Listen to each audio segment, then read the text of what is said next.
চট্টগ্রামে সবজির দাম কিছুটা বেড়েছে। পেঁয়াজের কেজি ৮০ টাকা, আগের দামই বিক্রি হচ্ছে চাল। অন্যান্য পণ্যের দাম স্থিতিশীল।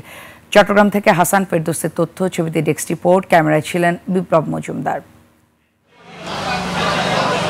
টানা বৃষ্টিতে চট্টগ্রামের বাজারে সবজির দাম কেজিতে বেড়েছে ৮ থেকে ১০ টাকা।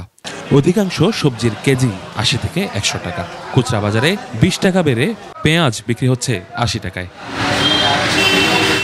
বৃষ্টির কারণে বাজারে সরবরাহ কম থাকায় সবজির দাম বেড়েছে বলে জানায় বিক্রেতারা। আগের থেকে ৫ থেকে ১০ টাকা করে বাড়ছে, কিছুটা সরবরাহ কমছে, তার কারণে বাড়ার কারণ আর কিছু না। ব্যাপারে যে সাগরে মাছ পড়তেছে এখন, কারণ মাছ পড়াতে এই জন্য মাছের রেটটা একটু কমছে। মিনিকেট সহ অন্যান্য চাল আগের দামেই বিক্রি হচ্ছে।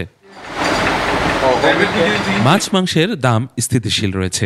প্রতি কেজি গরুর মাংস বিক্রি হচ্ছে ৮৫০ টাকা থেকে ৯০০ টাকা দরে। তবে সিন্ডিকেটের মাধ্যমে নিত্যপণ্যের মূল্য নিয়ন্ত্রণে তদারকির কথা বলছেন ক্রেতা বিক্রেতারা।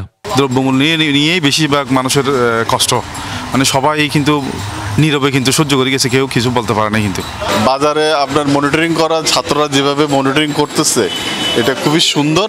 এরকম যদি মনিটরিং করে তাহলে কাঁচা বাজার থেকে স্টার্ট করি মাংস, তারপরে মুরগি, সব দাম কমানো দরকার আছে। বিভিন্ন মালের রেট, কিনা রেট কত, বিক্রি করতেছে কত, ওটা হয়তো ১৫ দিন ১ মাস পরে একবার আসলে ওটার কোনো প্রভাব হয়তো ওনারা যাওয়ার পরে ঠিকই আবার সেম দাম।